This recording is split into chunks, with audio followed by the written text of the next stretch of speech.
diplomacy over conflict, and cooperations over divisions. We must take urgent and coordinated actions to prevent conflict, uphold justice, and foster inclusive development. It is incumbent upon us to address the root causes of the conflicts, including poverty, inequality, and marginalizations.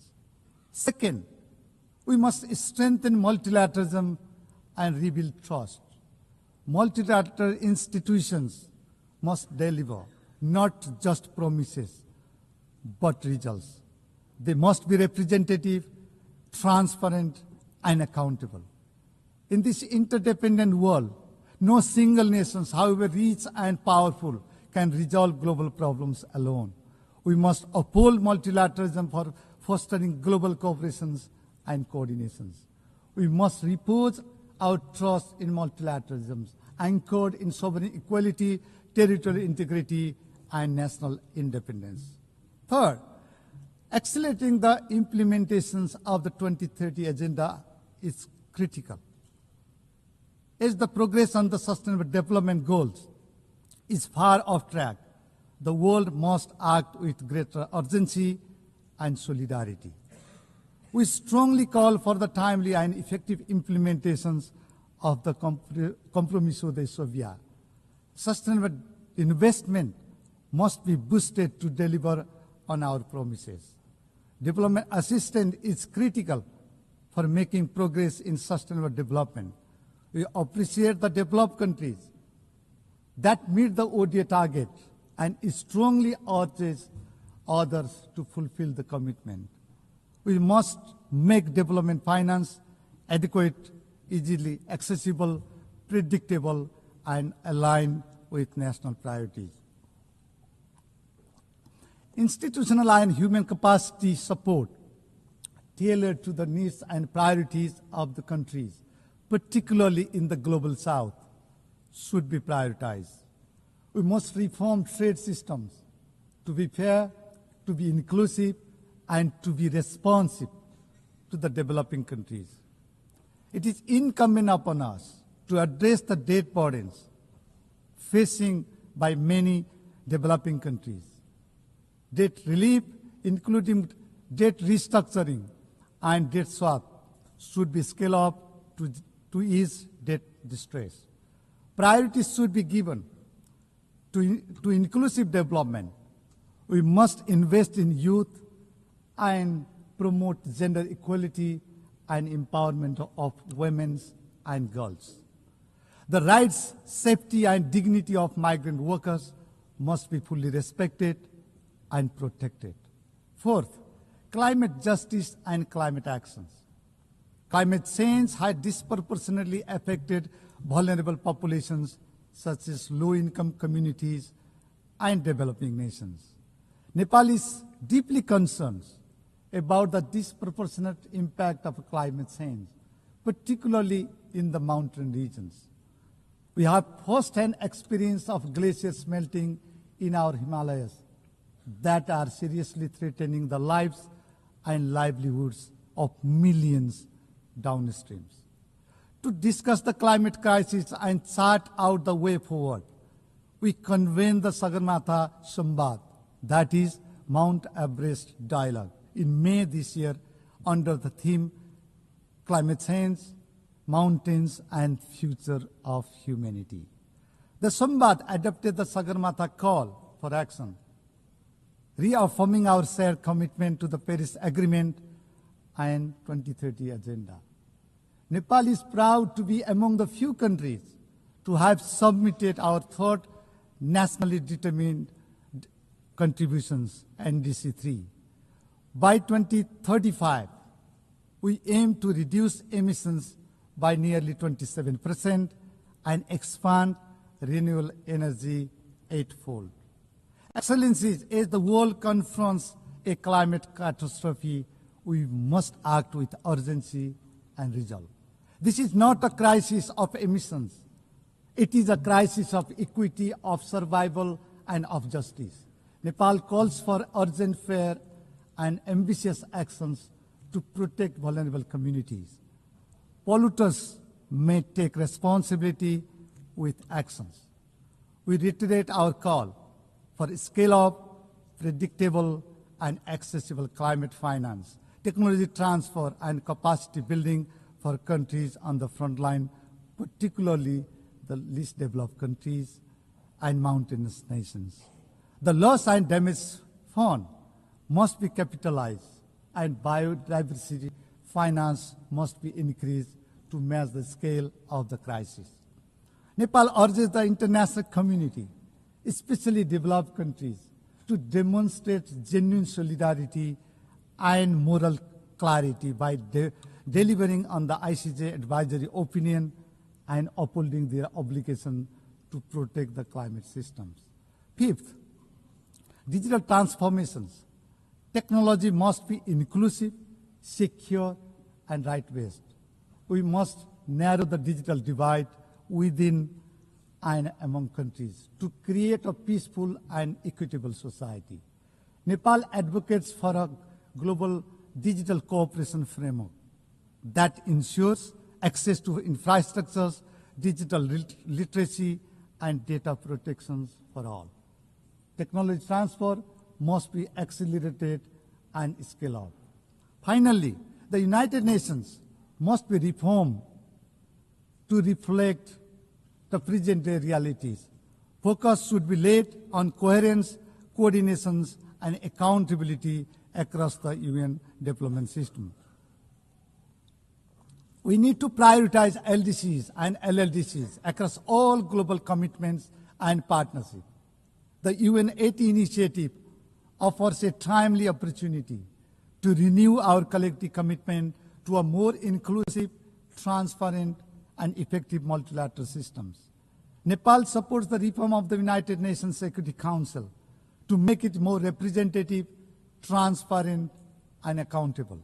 The review of the ECOSOC and the high-level political forum this year presents an important moment to enhance their effectiveness, coherence, and the impact in delivering on the Sustainable Development Goals. Similarly, Nepal supports the ongoing peace-building architecture review. This is an opportunity to enhance synergy, streamline efforts, and drive results where they matter the most. We also underline that the global financial architecture must meet today's realities. Mr. President, the global community has time and again reaffirmed its determinations to tackle challenges before us. And we have shown that we can achieve more when we act in genuine partnership, when we choose collaborations over confrontations, and when we replace disagreements with dialogue, and we are committed to peace, prosperity, and sustainable future. Mr. President, Excellencies, distinguished delegates, ladies and gentlemen, for 8 decades, the United Nations has stood as a beacon of hope for peace, for justice, for human rights, and for development. Today, that legacy calls upon us more urgently than ever. The world watches us at a moment of great trial. Let us stand together, united and determined to ensure enduring peace and prosperity in the world. When the United Nations succeeds, humanity as a whole succeeds. When it falters, it is the innocent and vulnerable who bear the heaviest cost. Let this 80th anniversary remind us of our shared duty to safeguard peace, to uphold justice, to protect human dignity, and to build a world that is fairer, safer, and more human for all. Nepal stands firmly committed to doing its part in shaping a safer, more prosperous, and more sustainable world. I thank you. I thank the Chair of Delegation of Nepal.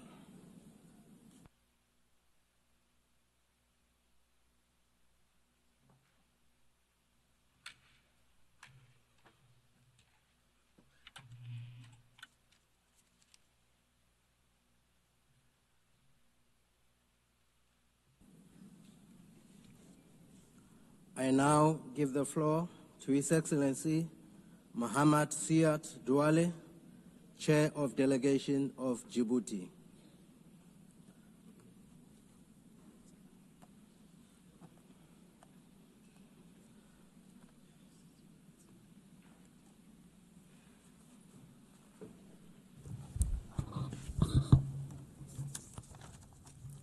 Madame la Présidente, President, at the outset, I would like to extend our heartfelt congratulations to Her Excellency Ms. Anna Baerbock, President of the General Assembly, at this historic session, which coincides with the 80th anniversary of the establishment of the United Nations. The theme you've chosen for this session, Better Together, 80 years and more for peace, development and human rights, edifyingly conveys the international community's patient, meticulous, painstaking quest, which it has been undertaking since the UN Charter was signed 80 years ago. We can take pride in what we've achieved and all of the successes of our organization. Despite the difficult context, nothing should dent our determination to build a world that's less unequal, that exhibits greater solidarity, a world that is more peaceful and more prosperous. We extend our gratitude to your predecessor, Mr. Philemon Yang. We're grateful for his openness, his leadership, and his ongoing efforts throughout the session that's just drawn to a close. President, Secretary General, over the last 8 decades, the role of the United Nations was pivotal in support to decolonization in Africa and Asia, as well as on conflict resolution, nuclear proliferation, the fight against poverty and climate change, the promotion of human rights, and the management of pandemic risks. The United Nations, well aware of the need to sharpen its tools, has continuously undertaken the necessary reforms so as to do an ever better job in fulfilling its mandate and responding to the challenges of our time. Under the leadership of the current Secretary General, at the request of member states, given the slow implementation of the SDGs, and with a view to building a multilateralism that's more inclusive, more effective and interconnected, we adopted the recommendations set forth in the flagship report entitled Our Common Agenda. Faced with the unpredictability of the future and the exacerbation of certain trends which could sap international cooperation, as well as the emergence of new challenges, we, as contracting parties, adopted a Pact for the Future which contains a global digital compact and a declaration on future generations. We stand convinced that we need to build a better world in which we would live better together. We agreed on an ambitious program covering important issues such as peace and security, sustainable development, climate change, digital cooperation, in particular ensuring that we make artificial intelligence a technology that benefits all, in addition to human rights, gender equality, young people, future generations, and the transformation of global governance. Nonetheless, the aforementioned accomplishments cannot conceal the devastating consequences engendered by geopolitical and geoeconomic fragmentation we're currently seeing. Conflicts are proliferating. They're dragging on in Ukraine, in Sudan, as well as in the Sahel. The unspeakable horror of what's going on in Gaza, where children are assassinated with impunity on a daily basis, where famine is being wielded as a weapon of war, while the international community is unable to effectively stop the genocide that's underway, as confirmed by the analysis report drafted by the United Nations and published on the 16th of September under the leadership of Judge Navi Pillay. The norms governing the use of force are being violated with chilling regularity, as illustrated by the bombing, the raids, and the extraterritorial assassinations committed by Israel. We condemn the terrorist attack against Qatar and the violation of its sovereignty and territorial integrity. Speaking on behalf of the Republic, His Excellency Ismail Omar Guelleh, we reiterate our solidarity with the Emir, His Highness Sheikh Tamim bin Hamad Al Thani, as well as the government and the brother people of Qatar. The Security Council is paralyzed by the recourse to the veto, which has become systematic. International law and the norms which have guided us to date are being called into question, a dangerous trend. There's also a crisis of confidence between states, aggravated by the serious liquidity crisis owing to arrears in the payment of assessed contributions.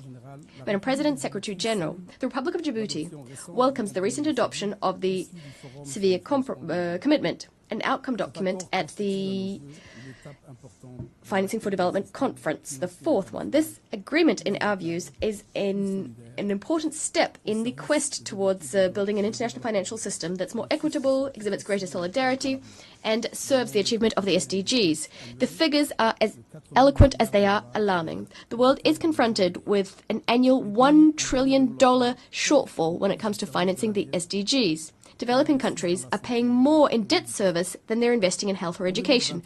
In 2023, $1.4 trillion was spent on debt repayment in low and middle-income countries. Over 50 countries are today spending over 10% of their government revenues solely to reimburse their debts. In some instances, that figure exceeds 20%. As for ODA, we've seen a concerning drop in overseas development assistance. According to the latest UN reports, only 17% of targets are on track to be achieved in 2030. 37% are stagnating or in regression. None of these 17 SDGs are on its way to being fully implemented. We're seeing hunger on the rise, inequalities worsening, and the repercussions of climate change are hitting harder and harder, hitting those countries who contributed the least to this problem. Djibouti, although it's a very low emitter, is facing the disproportionate consequences of this crisis: prolonged drought, growing scarcity of water, heightened desertification, extreme heat waves, sea level rise, which is directly threatening our coastal areas where most of our population lives. We stand convinced, as recalled recently at the Second African Summit on Climate in Addis Ababa, that the urgency of the situation requires an effective adaptation strategy first and foremost. In Djibouti, the Sovereign Carbon Agency is collecting carbon contributions on the basis of the polluter pays principle, transforming them into adaptation projects for affected communities. The severe commitment gives rise to new hope. It calls for in-depth reform for financial governance that's more inclusive and better response to long-standing aspirations of the countries of the South.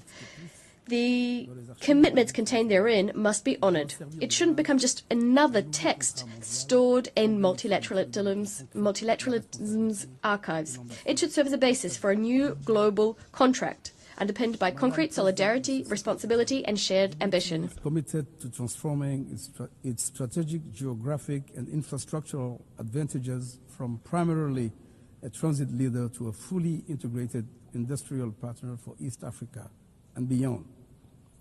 In line with its National Development Plan, Djibouti EC, we will pursue inclusive, sustainable industrialization that adds local value, create more employment and benefits its neighboring countries. Djibouti will leverage its free trade zones, ports, and logistics infrastructure to attract light manufacturing, agro-processing, packaging, and assembly industries that serve regional demand. Djibouti is a strong believer in regional integration, where each country develops and leverages its comparative advantage to contribute to shared growth and stability. Djibouti is and will always remain a serious, reliable, committed, and constructive partner to countries in the region and its many friends all around the world. Just 2 days ago, on September the 27th, Djibouti achieved its first UNESCO Biosphere Reserve status with the designation of the Archipel des Sept Frères, Rassian, Korangar, and Godoria Biosphere Reserve. This major historic step which underlines our country's commitment to environmental stewardship, strengthens our resolve to develop Djibouti's potential to become a premier destination for eco-tourism. Madame la Présidente, President, Secretary General, we welcome the progress made in Somalia so as to implement national priorities, its national development program and the stabilization plan. Nonetheless, we are still disquieted by the threat that the terrorist Al-Shabaab militia continues to pose. We welcome the contribution of Somalian forces, African Union forces and other forces working legally to combat Al-Shabaab. We recognize the enormous sacrifices which have been made. We emphasize the crucial importance of guaranteeing that AUSOM African forces are endowed with predictable, sufficient resources so that they can fulfill their mandate under the best possible conditions. Djibouti is a large contributor of the African Union in Somalia since the ATMIS mission. Our troops are stationed in key sectors, Belet Wene, Bulahawa, and Jalalakaksi, in the Haran region in the state of Hir Shabelle. Faced with an uptick in terrorist attacks, Djibouti heeded Somalia's call by signing a new agreement in July 2025 to pave the way for additional deployments of Djiboutian forces to reinforce stabilization efforts in the country. We must provide collectively robust support to the government of Somalia so as to facilitate their efforts. We cannot accept that these terrorist militias continue their deadly campaign against civilians, Somali forces and international partners. We cannot accept that they are closing humanitarian corridors. President, Secretary General, we are deeply disquieted by the ongoing hostilities in Sudan, where a fratricidal conflict has been raging for over 2 years now. The death toll is heavy. Civilian infrastructure has been destroyed, which is very costly, resulting in the disruption of essential services being provided such as water, health and electricity. The ongoing deterioration of the security and humanitarian situation is prompting large-scale displacement. Sudan, which has over 30 million people in need of assistance, according to UN figures, is confronted with a disastrous humanitarian situation, which demands an immediate, coordinated response on the part of the international community. We call for an immediate cessation of military operations and for a lasting ceasefire, echoing previous regional resolutions which aim to resolve the conflict. Djibouti reaffirms its commitment to the sovereignty, territorial integrity, and the national unity as well as the stability of Sudan, in accordance with regional and international commitments. We reiterate our willingness to work in partnership with regional and international actors who wish to find a peaceful way out of the crisis. We call to place the interests of the Sudanese people as well as regional stability at the heart of our efforts at all times. Madam President, when the United Nations Charter was signed, when the United Nations was established, the international community was drawing on the lessons it learned from the League of Nations. It committed to do everything within its power to spare humanity from the scourge of another war. It would appear that the promise of a war-free world was not upheld, given that, regrettably, today we continue to face a number of conflict situations, some of which are particularly horrific. The most devastating conflict, as old as the United Nations itself, is Israel's ongoing aggression and occupation of Palestinian land. The unspeakable horrors occurring there requires pressing action on the part of the international community, going beyond words and condemnation, which has no repercussions. In Gaza and in the West Bank, Israelis are engaged in what would appear an innocent pastime, killing. Meanwhile, the international community is working to revitalize the two-state solution. As for Israel, it is busy burying not only the very idea of two states, but also any future possibility of a viable and sovereign Palestinian state. Israel's most fervent wish is to compromise the two-state solution, to bury peace under the rubble of colonization and militarization.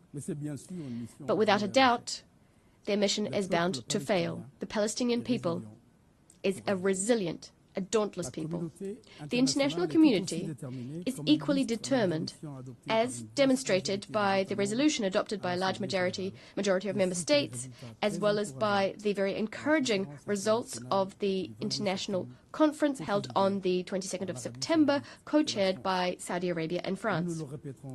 We'll never say it enough.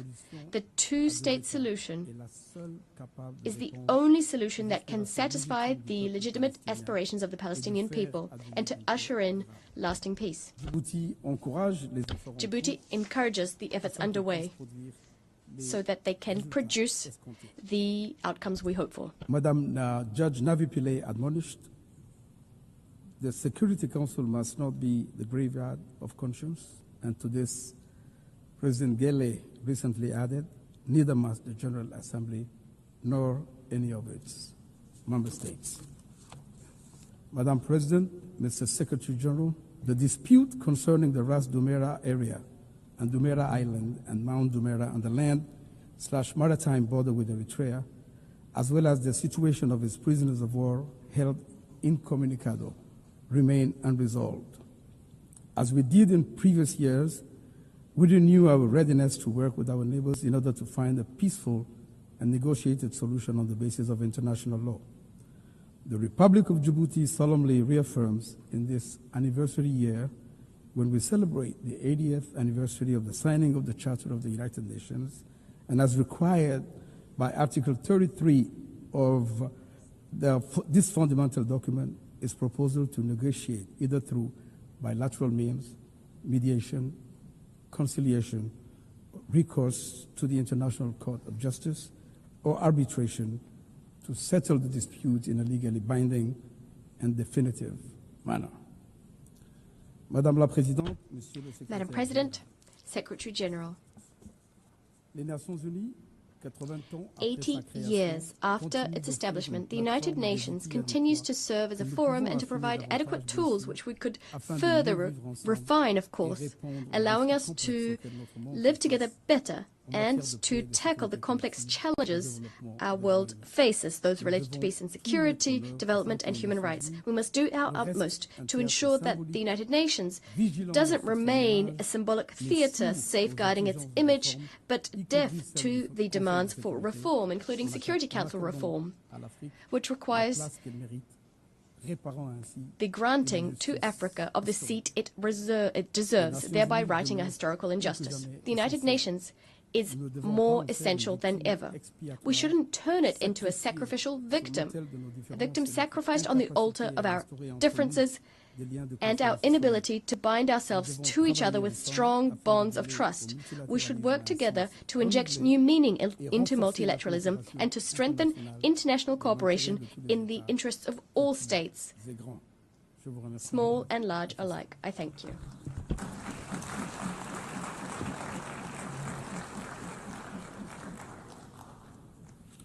I thank the Chair of Delegation of Djibouti.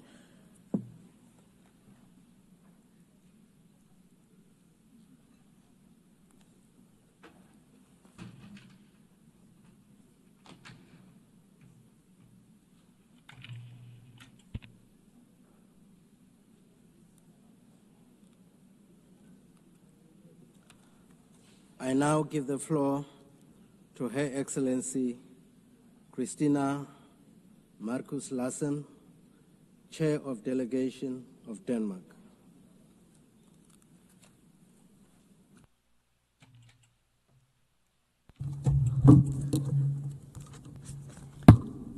Thank you, Mr. President. Mr. President, distinguished delegates, friends, and colleagues. 80 years ago, representatives from around the globe came together to establish the United Nations. My country, Denmark, was part of that historic moment. But many other nations were not given that opportunity.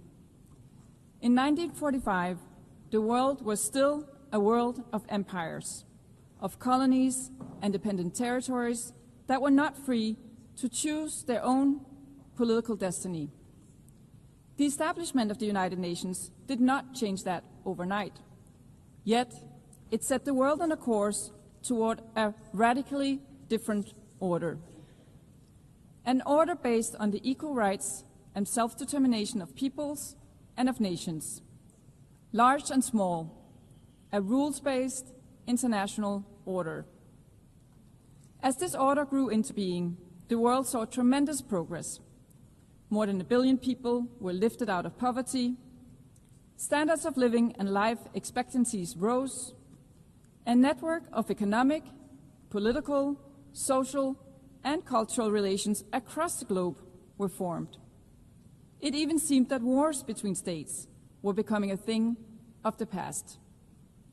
In recent years, this path has been broken. Wars are back. Extreme poverty is on the rise. International law is under pressure. Does this mean that the United Nations has become irrelevant? Of course not. The conclusion is the opposite. The UN is as essential as ever. Without the UN, the world would be in a much worse state. But as the world is changing, so must the United Nations. Excellencies, last year we agreed on the Pact for the Future. We committed to updating global governance, doing away with historical injustices of the existing system, expanding the Security Council and reforming the international financial architecture, bringing about a system that delivers for all. This year, the Secretary-General presented his UN80 reform initiative. I thank the Secretary-General for his bold act of leadership. I encourage and expect more concrete proposals on how to adapt the UN system to new realities, making hard choices. And I ask fellow member states to engage constructively in the process. Excellencies, as an elected member of the Security Council, Denmark works towards ensuring that the Council fulfills its vital mandate towards safeguarding international law, including international humanitarian law, and ensuring that the voices of those affected by conflict are heard by the Council. At times, we succeed with fellow members through a shared sense of purpose. Too often, however, results are not possible. Too often, the Security Council is divided, unable or unwilling to act. The costs of inactions are felt around the world, from the raging war in Sudan to the erasure of women's rights in Afghanistan, from the spiraling gang violence in Haiti to the crisis in Myanmar, to the instability across the Sahel, not to mention the horrible situation in Gaza. Almost 2 years have passed since the horrific terrorist attack by Hamas on October 7, 2023, an attack that tore through Israeli families and left the nation wounded to its core.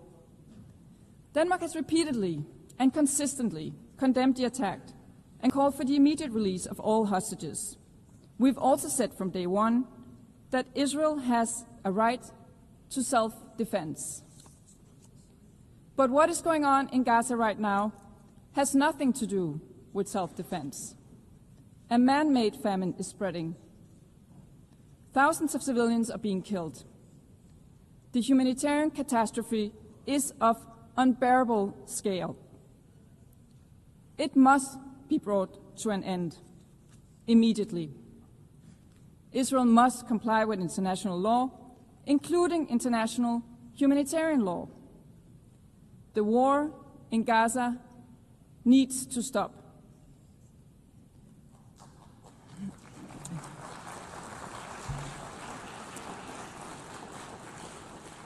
The two-state solution remains the only solution to a lasting peace for two peoples, both deserving of security, both deserving of dignity. The high-level conference on the two-state solution last Monday clearly demonstrated that the momentum is growing, that we are witnessing a renewed energy and enthusiasm for peace based on the two-state solution, a solution that Denmark is prepared to build on. The keys to recognition of a Palestinian state can no longer lie in the hands of the Israeli government. The Palestinians themselves must become masters of their own destiny. Excellencies, in Ukraine, Russia's horrific and illegal war of choice continues. A war that could end tomorrow if only Russia wanted to. If only Russia would withdraw to its own territory and refrain from trying to alter international borders by force. Russia's blatant violation of the UN Charter is felt most intensely in Ukraine and in Europe. Yet, its political and economic repercussions are felt across the world, from the disruption of supply chains to global inflation, costs that are borne primarily by developing countries, far away from the European battlefield of Russian creation. From the outset, Denmark has stood by Ukraine, politically, economically, militarily, and let there be no doubt, Denmark will continue to support Ukraine for as long as it takes. We must support Ukraine's military as it fights to protect its people, its territory, and its freedom. This is exactly what Denmark is doing through a range of initiatives. We call on others to step up and do the same. Because Ukraine is not just fighting for its own existence.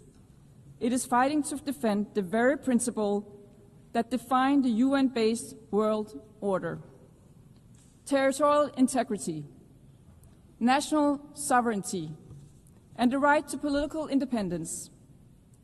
Let us never forget that Russia is the aggressor.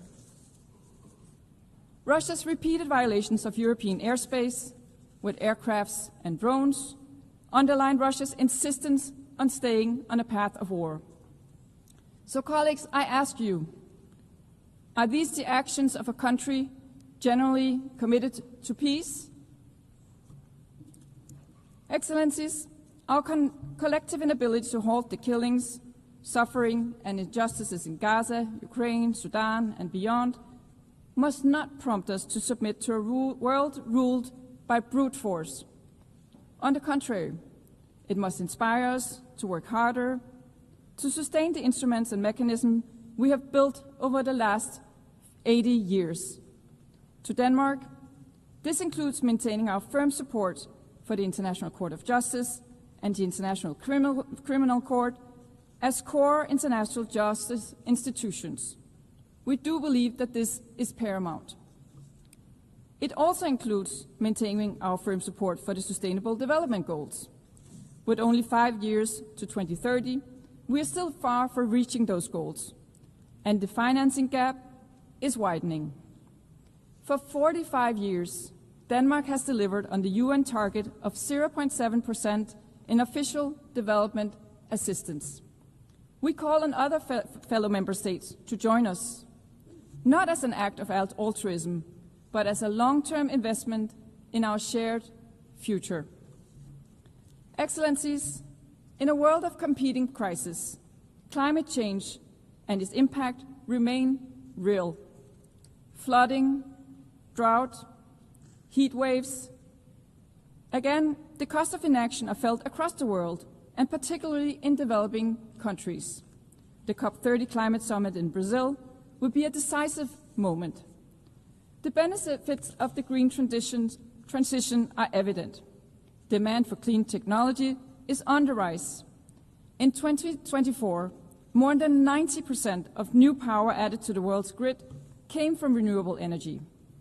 Green transition is not only good for the planet, but also for investments, innovation, jobs, competitiveness, and resilience. So sometimes all good things really do go together. Excellencies, building on a livable planet for future generations is not just about nature or resources. It's about people. Defending human rights is as essential as today as it was in 1945, perhaps ever more so as the pressure is growing, especially on the rights of women and girls. To Denmark, it is evident that gender equality is not only the right thing to do, it is the smart thing to do. That is also why Denmark, as we look to the upcoming process of selecting a new Secretary General for the United Nations, is encouraging member states to put forward qualified female candidates. After 80 years, it is high time for a woman to be at the helm of this organization.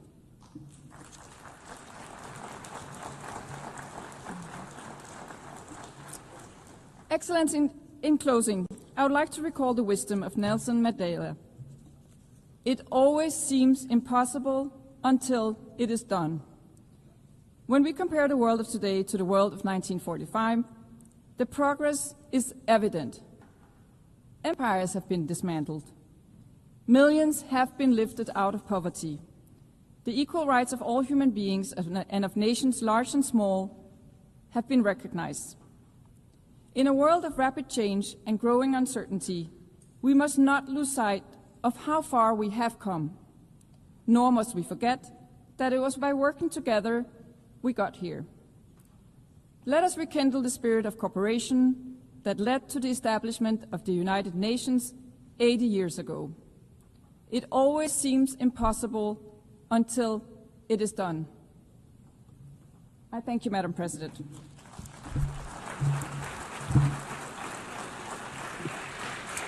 I thank the chair of the delegation of Denmark. I now give the floor to His Excellency Marc Hermanje Nadudu Araba, chair of the delegation of Benin.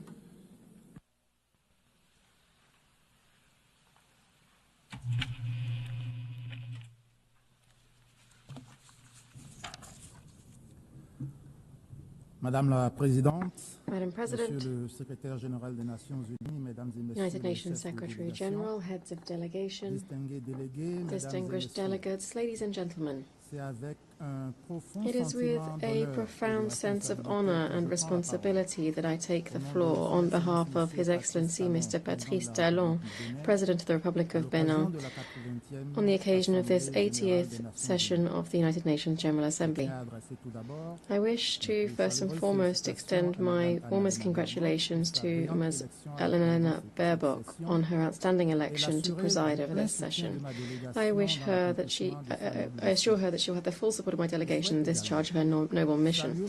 I'd also like to commend the unwavering commitment of Mr. Antonio Guterres, United Nations Secretary General, for his indefatigable efforts in favor of peace, security, sustainable development, and respect for human rights in a global context marked by mounting uncertainties and multiple crises. At this time, in which we are celebrating the Oak Jubilee of our common organization, I believe it's timely to conduct an assessment of its progress in charting the path towards a better and more peaceful world.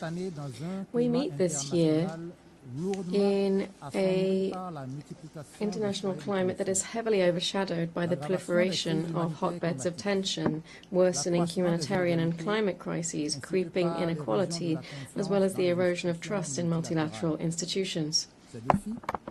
These challenges, which are unfolding around the planet, severely test our collective ability to preserve peace, to promote shared prosperity, and to protect human dignity. This tumultuous global context fully confirms the relevance of the topic chosen for this general debate: Better Together, 80 years and more for peace, development, and human rights. For Benin, there is but one answer to these challenges: enhancing international cooperation, breathing new life into multilateralism, and restoring the full meaning of solidarity among peoples. Madam President, we stand today at a critical juncture in contemporary history. The world as we knew it is being transformed by profound shifts, in particular the reshaping of strategic balances, fast-paced technological development, the climate crisis, rising interdependence, but also rivalries. These are not merely cyclical adjustments, rather they augur a new global geopolitical order. We are witnessing a gradual shift towards a multipolar world. New powers are emerging, asserting their voice in international affairs, while strategic alliances are being redrawn. This dynamic provides opportunity for rebalancing, but also carries with it risks of fragmentation. My delegation stresses that this nascent world shouldn't relegate smaller-sized states to the role of mere bystanders, nor drown them out under the commotion of great power rivalries. Our voices matter, our experiences matter, our solutions matter. The history of this organization, founded on the principle of the sovereign equality of states, has oft demonstrated that smaller actors are very often able to act as counterbalances thanks to their ability to embody restraint, dialogue and cooperation, the very essence of multilateralism. My country, Benin, perceives its place in this new global order as that of a stabilizing and cooperative force, a font of proposals, which does not aspire to decide global policy, but which, in terms of the great challenges that we have to meet together, has a vision to share. Our foreign policy is based on respect for international law and the primacy of peaceful settlements to disputes. We believe that the rule of law must always prevail over the rule of force. We favour the virtues of preventive diplomacy, mediation and consensus building within regional and international organisations. Heir of a plural history, we support cultural diversity as a pillar of global peace. We strive to reconnect Africa with its diasporas by, in particular, offering Beninese nationality as a gesture of recognition to Afro-descendants who wish to claim it. In this new global order in the making, the issue of national sovereignty has returned to the forefront of our debates. All around the world, nations are reaffirming their legitimate right to decide on their own path, to protect their vital interests and to preserve their territorial integrity. This aspiration is legitimate. It is rooted in international law, in the United Nations Charter and in the will of the peoples. Nonetheless, at the same time, this quest for sovereignty is sometimes interpreted as a call for isolationism and closure. Rather, Benin sees sovereignty as synonymous with an ability to act independently, underpinned by a clear understanding of national interests. It is to be exercised in the context of an international system in which every state, while remaining the master of their own choices, recognizes that common challenges demand collective responses. True sovereignty is also visible in the capacity to engage in dialogue, to negotiate, to cooperate, and to be open to the world. Madam President, Benin observes with concern the proliferation of armed conflicts in Eastern Europe to the Middle East, Sahel, and the Great Lakes region, threatening millions of lives, triggering mass population displacements, weakening institutions and destroying infrastructure. This in turn fuels a cycle of poverty and violence in affected areas. In light of this reality, we have a clear belief. No conflict can be sustainably resolved by the force of weapons. Only an inclusive dialogue backed by true political determination along with sustained international engagement can open the way to just and lasting peace, perhaps in particular in the humanitarian chaos in Gaza, where the prospects for reconstruction appear uncertain. Benin reaffirms its support for the two-state solution as the only viable path towards a lasting settlement of the Israeli-Palestinian conflict, in accordance with the relevant resolutions of the Security Council and the New York Declaration, adopted at the conclusion of the international conference organized jointly by France and the Kingdom of Saudi Arabia in July this year. Benin is also following with great concern the developments in the crisis in the eastern DRC, marked by persistent violence despite recent diplomatic initiatives. We commend the efforts of Qatar and the United States of America to promote de-escalation and to open the way to an inclusive dialogue. We call on the parties to silence the guns, and we encourage the African Union to ensure consistent strategies, complementary operations, and coordinated peace efforts in the Great Lakes region. Benin is in favor of preventive diplomacy regaining its rightful place in the work of our organization. Preventing a conflict is always less costly in human and financial terms than grappling with its consequences. This is the case in our sub-region, which is currently facing the threat of terrorism, violent extremism, and transborder crime. The situation in the north of my country, which is under attack from terrorist movements, particularly Jenim in the tri-border area with countries of the Sahel, is critical. The government is addressing this decisively with the support of international partners through an inclusive strategy combining reinforced border security, community development initiatives, assistance to internally displaced persons and refugees, together with radicalization prevention programs. Terrorism is a transnational threat, and without strategic cooperation and strengthened mutual trust between countries, national efforts alone are, alas, insufficient. Furthermore, peace can only be preserved if it is underpinned by justice and respect for international law. This means that all member states must meet their obligations, must respect national sovereignty, and renounce any form of interference or aggression. Madam President, 10 years ago, the international community adopted the 2030 Agenda for Sustainable Development, embodying the ambitious pledge to leave no one behind. Today, we must face a troublesome reality, that is, that the global trajectory towards achieving the SDGs is seriously off track.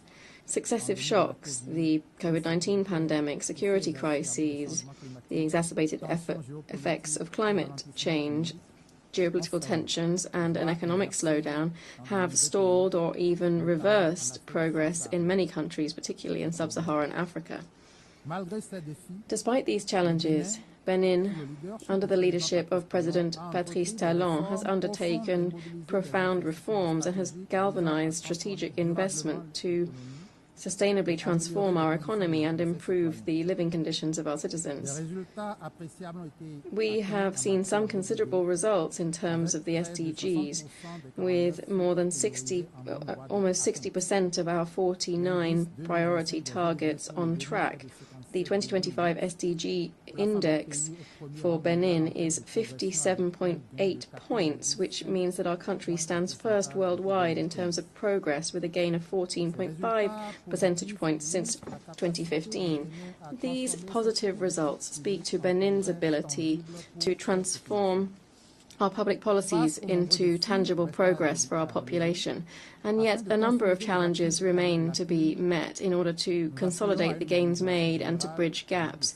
We therefore call for collective mobilization with less than 5 years to go before the end of the 2030 Agenda. This calls for renewed multilateral action to ensure that the Seville commitment is consistently implemented. This was adopted at the 4th International Conference on Financing for Development. We call for a deep-rooted reform of the international financial architecture and of governance of multilateral development institutions so that they can better include countries of the South in their decision-making processes, can modernize their financial instruments in line with new challenges related to the energy transition, social inclusion, and climate resilience. Furthermore, achieving the SDGs demands that considering young people and women as more than mere beneficiaries, rather as genuine partners in change. In Benin, more than 65% of the population is under 30 years of age. Investing in their potential is not only a demographic imperative, but rather a strategic choice to build a prosperous, inclusive and resilient society. Likewise, women's empowerment is a major lever for social and economic progress, guaranteeing shared equitable growth. With this in mind, the government of Benin, in partnership with the United Nations Population Fund, hosted the Global Youth Summit in Cotonou on the 4th and 5th of April 2024. On the 30th and 31st of July this year, the same city, Cotonou, hosted the annual coordination meeting of the African Union and its member states on strengthening the implementation of the Women, Peace and Security agenda in the context of the 25th anniversary of the adoption of Resolution 1325 by the UN Security Council. Madam President, in light of the current malaise in multilateralism resulting from geopolitical rivalries, the resurgence of power politics, and a nationalist retrenchment, Benin calls for a collective leap forward to breathe new life into multilateralism, making it more inclusive and action-oriented. In this context, my delegation takes note of the UNGA initiative launched by the Secretary-General. Here we wish to stress the following points. 1. The UNGA initiative must be transparent and accountable. It must ultimately aim to improve UN mandate delivery in the interest of its member states. 2. Ensuring a better response to the organization's recurrent liquidity problems falls first and foremost to member states, who must honor their financial obligations in full, on time and without conditions. Finally, any proposal to achieve efficiency gains by reducing duplication and redundancies across the UN system shouldn't result in dismantling UN agencies or funds to the detriment of the assistance provided to member states. Finally, Benin would like to underscore the urgent need for a thorough reform of the UN Security Council. This is a requirement in light of the 21st century's geopolitical realities. It's essential to build on the outcomes of the Summit for the Future last year, particularly the Pact for the Future, which contains commitments on the Council's enlargement. Benin reaffirms here its support for the common African position set out in the Esselwini Consensus and the Ceuta Declaration. Africa, which represents more than 1/4 of member states and which is the theatre of a number of issues on the Council's agenda, can no longer be sidelined in decision-making. Allow me to conclude by citing the African aphorism: if you want to go faster, go alone. If you want to go far, go together. May this maxim guide our steps, inspire our decisions, and unite us in our quest for a better future for all of humanity. Thank you.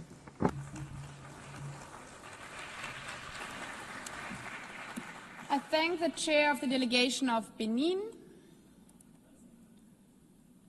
I now give the floor to His Excellency Odo Tevi, chair of the delegation of Vanuatu.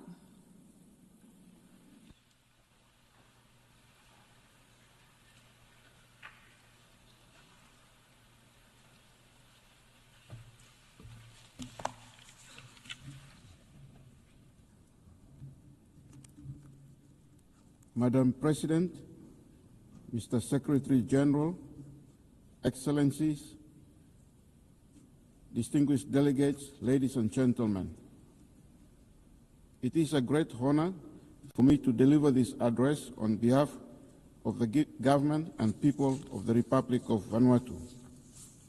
Madam President, at the outset, let me sincerely congratulate you on your well-deserved election as President of the 80th session of this August Assembly.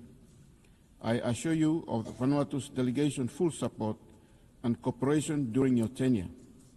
I commend your predecessor, His Excellency Mr. Philemon Yang, for the great achievements of the General Assembly under his leadership during these challenging times. I would also like to extend my sincere congratulations to the Secretary General, Mr. Antonio Guterres, for his continued vision, wisdom, and skillful leadership of the United Nations during these tumultuous times. Madam President, since the setup of the United Nations 80 years ago, we have seen that the world continues to face a myriad of global complex challenges. There are ongoing wars and violent conflicts, increased humanitarian emergencies, international laws are not respected, human rights violations increased, and poverty continues to remain. The current liquidity crisis facing the United Nations system limits the ability of the UN to address these challenges. As we celebrate the 80th anniversary of the United Nations Charter, let us take stock of what this founding document really means for us. The Charter is not merely a piece of history. It is a living document that binds us together in the pursuit of peace, human dignity, and shared prosperity. It is the expression of a collective promise that disputes should be resolved by dialogue, not by war, that human rights and dignity are universal, and that nations, large and small, are equal in sovereignty. Madam President, your theme, Better Together, 80 years, more for peace, development, and human rights, is crucial at this time. The lesson of the last 80 years is clear. No nation can meet these challenges alone. Multilateralism is not a choice, it is a necessity. Better Together is not only a theme, but a guiding principle that we must work together to create a just, fair, and prosperous world. Madam President, the Prime Minister of Vanuatu, in his 45th Independence Commemoration speech on 30th of July this year, called on our people to renew unity, national harmony, and long-term vision, to hold fast to the values of faith, culture, and shared purpose, especially in times of challenge. That same spirit must guide our engagement in New York today. Small island states like ours cannot face climate change, global insecurity, or technical disruptions alone. Our independence reminds us that sovereignty is precious, but so too is solidarity. In the past few years, we have experienced a number of Category 4 to 5 cyclones, which have contributed to the erosion of around 30 to 60% of our economy. Moreover, in early December 17, 2024, we experienced a devastating earthquake in our capital that damaged our infrastructure and buildings. The cumulative effect of these disasters are huge. Each disaster erodes our infrastructure, displaces communities, and sets back economic and social progress. Recovery is slow, and our resilience is tested. The compounding nature of this crisis makes adaptations and preparations ever more urgent. And yet, as a small island developing state, Vanuatu faces limitations in resources, capacity, and access to finance. Apart from these disasters, foreign investments in our country have been flat, and this is due to a combination of factors, one of which is the unjust blacklisting imposed by some of our development partners and the difficulty of accessing funds due to the worsening of corresponding banking relationship. While these measures are often justified as steps towards de-risking, the consequences for a country like Vanuatu are severe.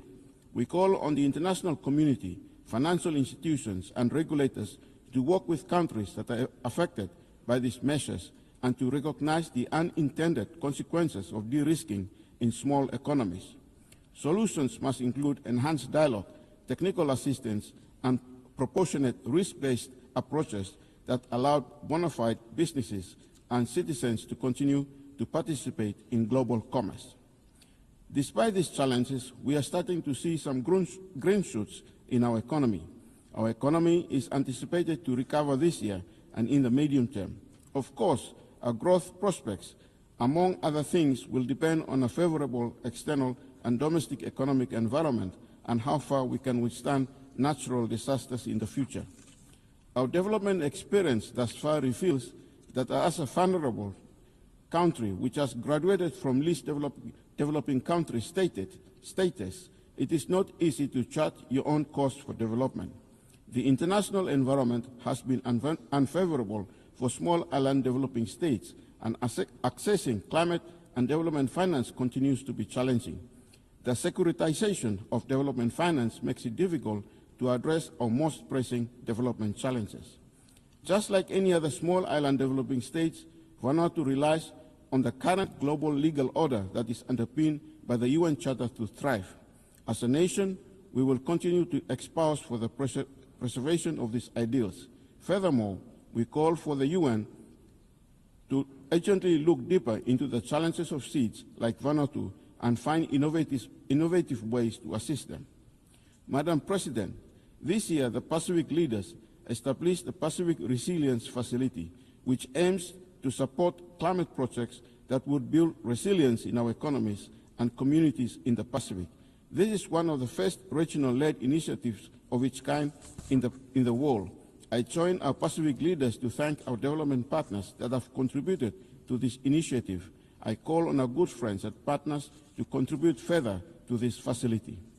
Madam President, as you are well aware, Vanuatu, with the support of a coalition of nations, led a UN resolution which was adopted by the UN General Assembly in March 2023, calling for the International Court of Justice to provide an advisory opinion on climate change. The court delivered its historic opinion in July 2025, affirming that states have clear legal obligations to protect the environment and human rights from the impacts of this crisis. For vulnerable nations, including small island developing states, this opinion is a powerful affirmation of a long-standing call that climate change is an existential threat and that the world has a legal duty to respond. Now that the advisory opinion is rendered, Vanuatu will take a follow-up resolution this year to the UN General Assembly to affirm the findings of the court and propose actions for the opinion to be operationalized. I call upon all the UN member states to support this crucial resolution. Taking climate change to the ICJ via the General Assembly is not a silver bullet for increasing climate action, but only one tool to get us closer to the end goal of a safe planet for humanity. That is why, beyond the ICJ, we are also supporting other tools to battle the existential threat of climate change. We call on all states to join the group of nations proposing to include ecocide as the fifth independent crime of the Rome Statute of the International Criminal Court, and thank the nations of Fiji, Samoa, and the Democratic Republic of Congo for their existing support in this regard. Vanuatu maintains that better prevention of future environmental destruction is as fundamentally important as mitigating and adapting to existing damage. We believe that criminalization of the severest forms of environmental destruction at the international level can and should play a crucial role not only in deterring harm but also in protecting the rights of present and future generations. The imposition, Madam President, the imposition of cohesive economic measures, including unilateral sanctions against developing countries, is unfair and unjust. It undermines the social and economic development of these countries. Such measures are in violation with the principles enshrined in the Charter of the United Nations. In this respect, we call for the uplift of the economic embargo on the Republic of Cuba. While the United Nations establishes human rights as a fundamental pillar of the organization, human rights challenges continue to persist globally. In the Pacific, the human rights of indigenous people are yet to be adequately addressed and remain a matter of ongoing concern. We acknowledge that in the recent Pacific Islands Forum Leaders Communique, member states have agreed to a roadmap to to address human rights concerns in the region. The decolonization process within the United Nations framework requires enhanced momentum, and it is imperative that sustained dialogue be maintained among all stakeholders. In this regard, Vanuatu notes the ongoing dialogue conducted between the indigenous leaders of New Caledonia and the government of France in Paris this year. This dialogue has resulted in a roadmap, and we hope that this is a start for parties concerned to work collaboratively in finding the best way forward toward a peaceful and progressive future for the people of New Caledonia in accordance with the principles of self-determination established in the UN Charter. Madam President, 80 years on, the Charter calls us to action to safeguard international peace and security, to strengthen multilateral cooperation, and to ensure that the United Nations continues to serve as a beacon of hope for present and future generations. By returning to the spirit of the Charter, equality of nations, respect for rights, and shared responsibilities, we can meet today's challenges and build a future where no state, large or small, is left behind. Thank you.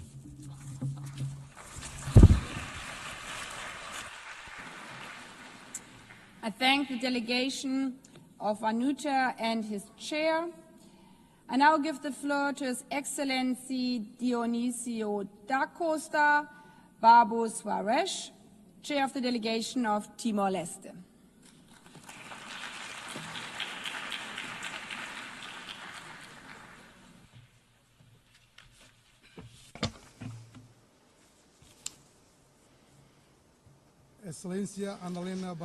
Your Excellency Annalena Baerbock, President of the General Assembly of the United Nations. On behalf of the government and people of Timor-Leste, I extend warm congratulations to Your Excellency on your well-deserved election as President of the 80th session of the United Nations General Assembly. It is an important step in correcting the historical gender imbalance in the leadership of this organization. Thank your predecessor, Philemon Yang, for the way in which he conducted our work in the previous session.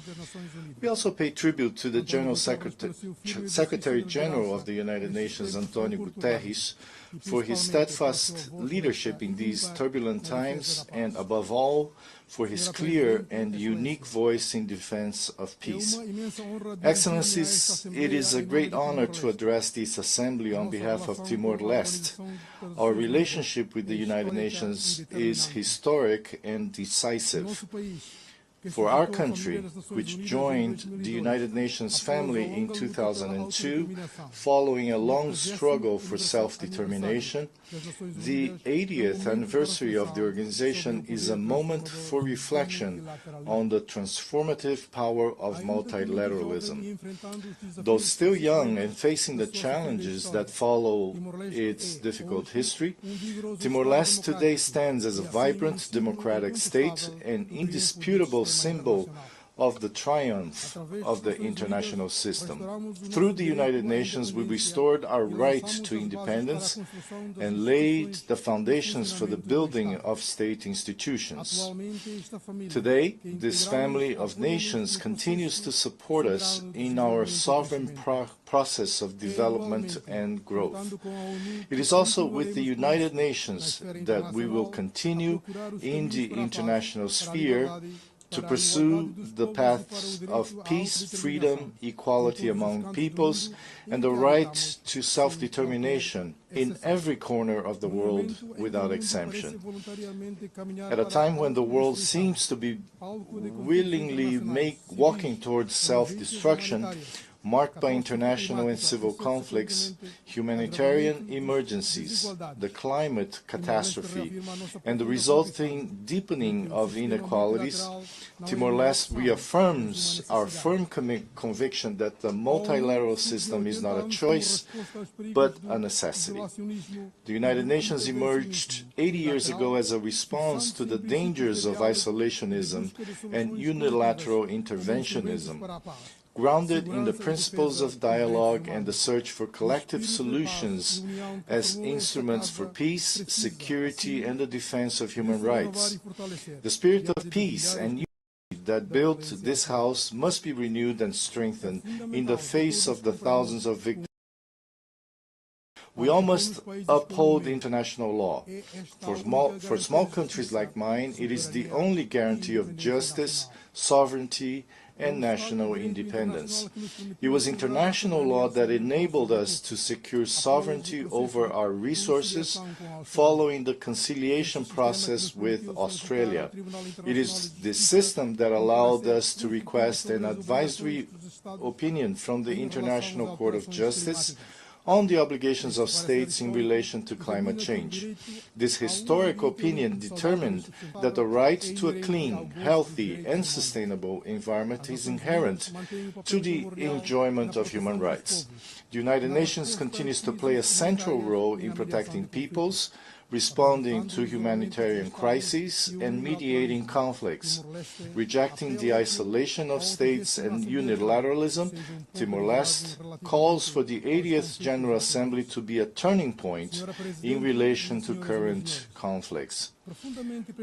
Ladies and gentlemen, deeply concerned by the erosion of international humanitarian law and the suffering of civilians in ongoing conflicts, Timor-Leste calls on all states to renew their commitment to the peaceful settlement of disputes, to respect international law, and to strengthen the role of the United Nations in conflict prevention. Peace and security remain the cornerstone of the Charter of the United Nations. We believe, however, that the UN cannot and must not delay in implementing the urgent reforms that we have all called for. First and foremost, to ensure its effectiveness in defending and guaranteeing human rights and international law, which are being violated before our very eyes in many parts of the world. The urgency of UN reform lies in addressing the structural impediments that prevent it from fulfilling its most basic mission, to protect lives. To strengthen the global architecture for peace, Timor-Leste proposes that the General Assembly be given greater power and authority in security matters, to prevent a single member state from paralyzing the entire collective security system of the United Nations.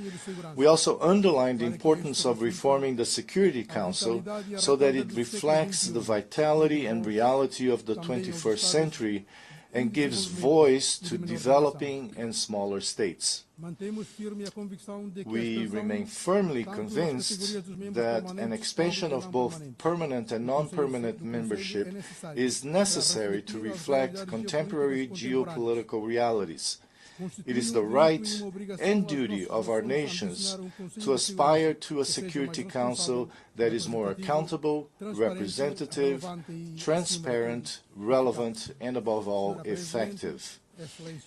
Excellencies, Madam President, our commitment to peace is reflected in the way we relate to the world. Through political, diplomatic coordination and multilateral cooperation within the community of Portuguese-speaking countries, Timor-Leste joins the collective effort to promote harmony, solidarity, and inclusion, contributing to global and regional challenges. As a member of the G7+, Timor-Leste has brought its own experience of post-conflict stability to influence the global agenda for peace and sustainable development, inspiring coordinated action and diplomacy based on sharing and exchange, with the aim of transforming fragility into resilience. At the 6th Ministerial Meeting of the G7+, held in April 2025 in Dili, Timor-Leste, and fellow conflict-affected countries renewed their commitment to peace-building, resilience, and sustainable development. Excellencies, ladies and gentlemen, achieving the 17 Sustainable Development Goals and fulfilling the 2030 Agenda must be a priority for all. We are, however, concerned that many of the targets to which we have committed ourselves remain far from being achieved. Timor-Leste formally acceded to the World Trade Organization in 2024 and after a committed path towards fulfilling all eligibility criteria, will, on the 26th of October, become a full member of the Association of Southeast Asian Nations, another milestone in our nation-building journey. This is a moment of great significance for national economic development, regional integration, and international recognition, and one of which we are very proud. Timor-Leste has aligned the SDGs with its Strategic Development Plan 2011-2030 and has made notable progress through effective and targeted public policies. With the current government, we are also initiating the energy transition towards renewable energy production and establishing a consolidated policy on the blue economy. Having ratified the Agreement on Biodiversity Beyond National Jurisdiction, BBNJ, in September 2024, Timor-Leste adopted in June of this year the National Strategic Framework for the Blue Economy Policy and Action Plan 2025-2030, focused on the sustainable development of marine resources, improving the livelihoods of coastal communities, and protecting ecosystems. Nonetheless, the achievement of the SDGs does not depend solely on the individual will of each nation. It requires concerted and collaborative global commitment, shared values of humanity, the fight against inequality, peaceful coexistence, and the protection of our only home, the planet Earth. We must not forget the enormous inequalities that persist in the world. For developed countries, achieving the SDGs may be a simple political choice, allocating resources in their budgets. For many others, their realization depends on development assistance, solidarity, and international cooperation in terms of financial resources and the transfer of knowledge. Timor-Leste, as part of the G7+, the group of least developed countries, and of small island developing states, is especially vulnerable to the many factors that threaten the achievement of the SDGs. It is necessary to recognize the special circumstances of small island developing states. SIDS, a foundational principle of development since 1992, reflected in the Seville Commitment and the Antigua and Barbuda Agenda for SIDS. The unique vulnerabilities of SIDS, with their small size, remote location, and limited resources, require tailored and differentiated development approaches.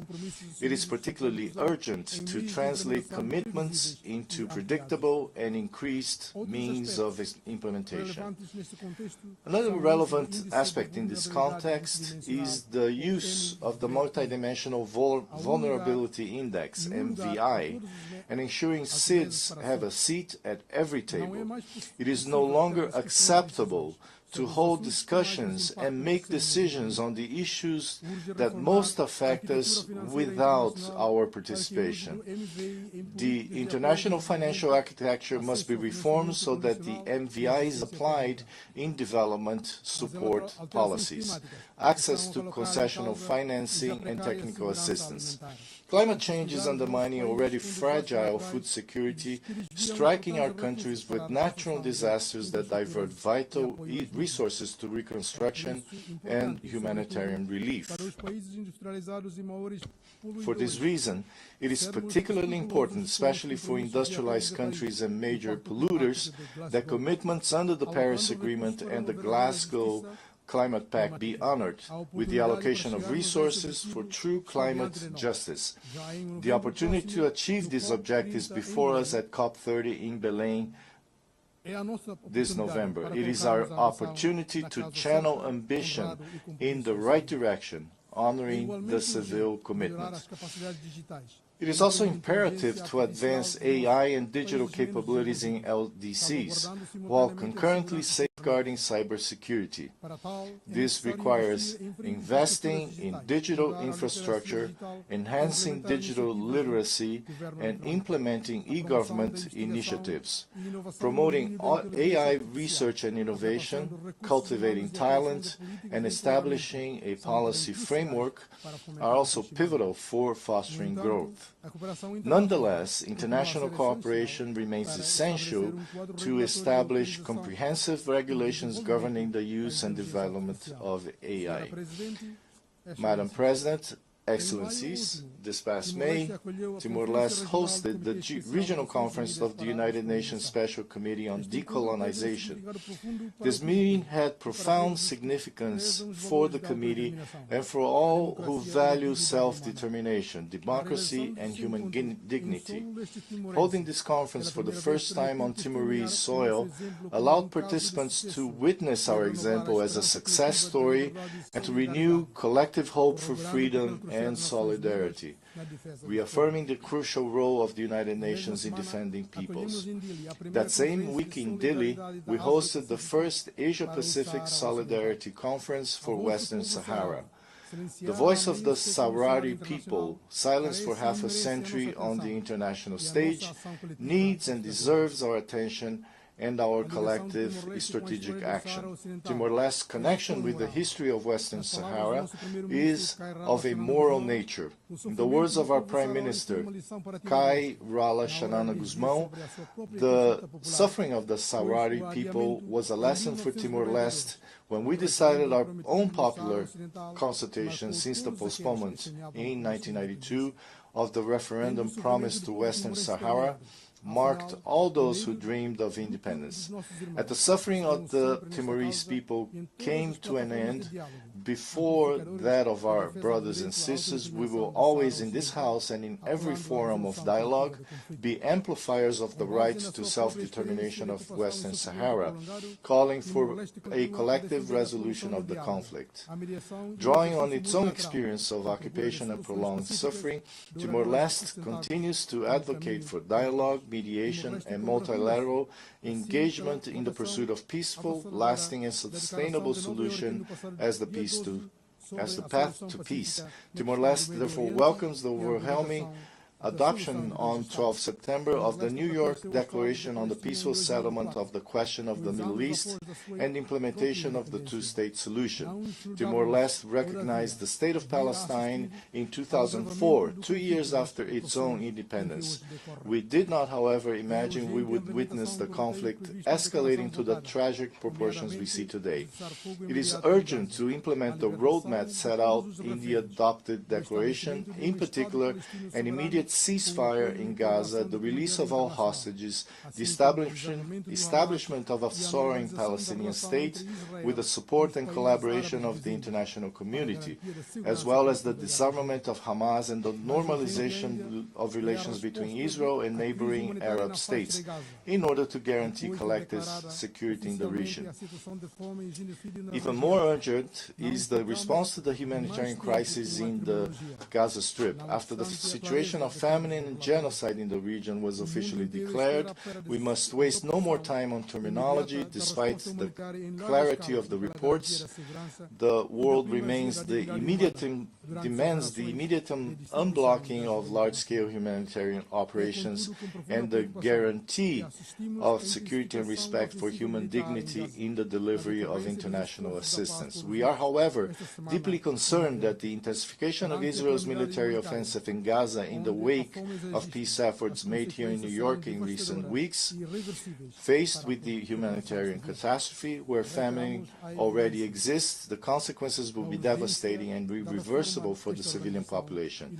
We reiterate the urgent need to reform the organization and its Security Council, which continue to prevent us from upholding the founding principles of the United Nations and from saving Gaza. Madam President, Excellencies, in Ukraine, we also witnessed the devastating consequences of unilateralism and the disregard for international law. The cost will be borne by all of us. Timor-Leste expresses its deep concern over the great human rights violations and the humanitarian and environmental consequences of the Russian war of aggression against Ukraine, including ongoing attacks against essential infrastructure, which have caused devastating impacts on the civilian population, including women and children. We call on all parties to the conflict to comply with their obligations under international humanitarian law, to spare civilians and civilian objects, to ensure the safety of all in accessing humanitarian relief, and to refrain from attacking and destroying items indispensable to civilian survival. We cannot ignore the many of other theaters of violence and instability that weigh heavily on our common conscience. From the Sahel to the Horn of Africa, from the Great Lakes region to Haiti and Southeast Asia, right on our doorstep. Each of these crises carries its own history and complexity, yet they share a tragic pattern: the suffering of civilians, the erosion of trust in institutions, and the perpetuation of cycles of displacement and loss. Our collective responsibility is to ensure that none of these situations are consigned to silence or neglect. They demand not only humanitarian relief and respect for international law, but also the sustained investment of this organization in prevention, dialogue, and inclusive political solutions that restore hope and dignity to those who endure them. There can be no justice without accountability. At a time when violations of international law, including international humanitarian law and acts of aggression, are on the rise, it is urgent that we all promote and defend our institutions and their work. We are deeply concerned by the imposition of sanctions on judges and other elected officials of the International Criminal Court, and we call for their immediate lifting. Madam President, ladies and gentlemen, Timor-Leste strongly supports the lifting of the economic, commercial, and financial embargo against the Republic of Cuba, which we consider a violation of human rights that harms the Cuban people and limits their access to essential goods. Cuba is one of Timor-Leste's strongest partners in the health sector, having trained more than 1,000 professionals and provided direct assistance to our patients in hospitals. With its active role in development assistance and in promoting peace, we consider Cuba's inclusion on the list of state sponsors of terrorism entirely unjustified and therefore call for its immediate removal from the list. In the same spirit, we are also concerned by the imposition of unilateral coercive measures, such as those currently applied to Venezuela. These sanctions impose suffering on the Venezuelan people, hinder the implementation of the 2030 Agenda for Sustainable Development, and leave many behind. We call for dialogue and negotiation between the parties to alleviate the misery that afflicts the Venezuelan people. Excellencies, Madam President, to conclude, this 80th session of the General Assembly reminds us that the United Nations, though imperfect, remains our greatest common instrument for peace and collective progress. The values enshrined in the Charter of the United Nations, the sovereignty of states, respect for human rights, the peaceful settlement of disputes, and cooperation for development remain the compass that guides us. Let us therefore renew our commitment to multilateralism, not as an abstract principle, but as a daily practice of listening, compromise, and joint action. Timor-Leste, through its hard-won independence, stands as proof that when the international community acts with unity and determination, even the smallest and most fragile states can take their rightful place in the family of nations. As demonstrated by the race to ratify the Agreement of Biodiversity Beyond National Jurisdiction, which will enter into force on 17th January 2026, it is in multilateralism, in respect for international law, and in inclusive dialogue among all of us that hope resides for a better world for generations to come. Thank you very much.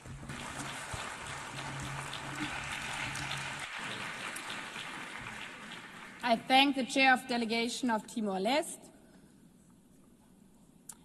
We've heard the last speaker in the general debate. I will now deliver my closing remarks.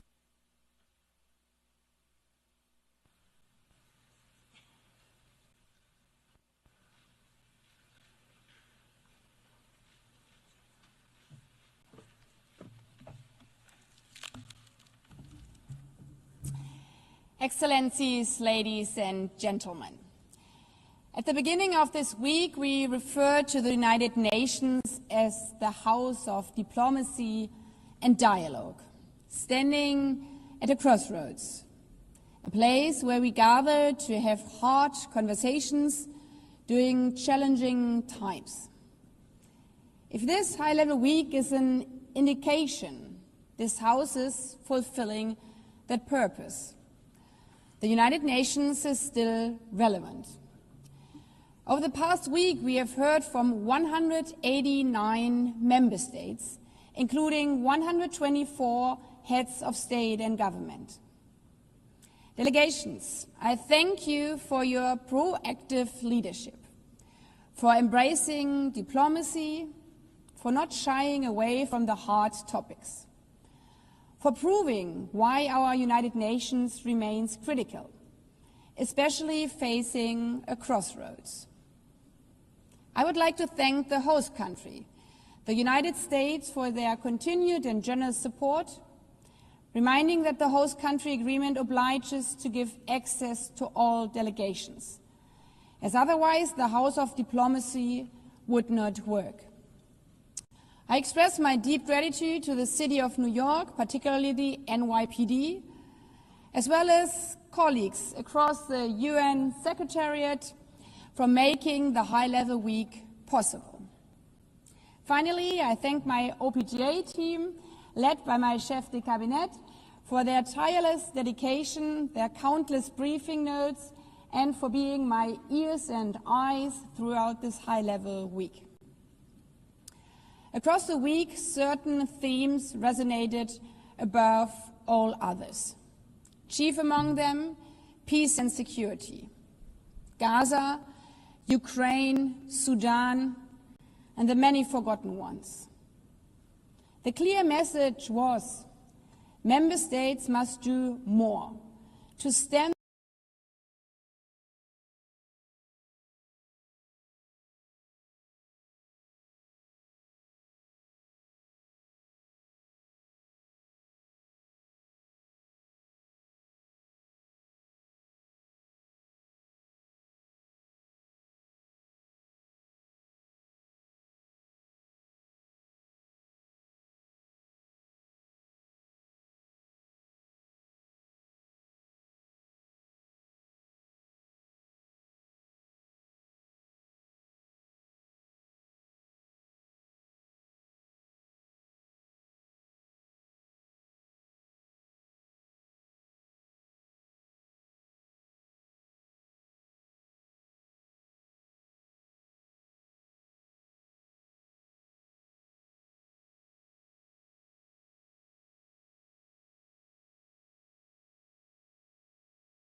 The conference, coupled with the New York Declaration, showed diplomatic movement on an issue long considered immovable. But while we are gaining traction politically, on the ground, the situation remains catastrophic and unacceptable. We should not delude ourselves. The real test now is whether the momentum generated here can be translated into tangible, short-term measures in and for Gaza. An immediate ceasefire, a surge in humanitarian aid for the civilians, the immediate release of the remaining hostages, and lay the foundation for a peaceful, long-term perspective, the realization of the two-state solution. The only way to achieve lasting peace, security, and dignity for both Israelis and Palestinians. The Charter is not only a blueprint for peace, it's also a vision for shared progress across every pillar. Dozens of delegations spoke on the impacts of climate change and the ticking clock we face in delivering on the Sustainable Development Goals by 2030. That clock does not stop while we are here in this room. I don't know if you were in the hall, but as the Prime Minister of the Bahamas was delivering his remarks here, his country back home was bracing for the landfall of the cyclone Nene. It's happening now.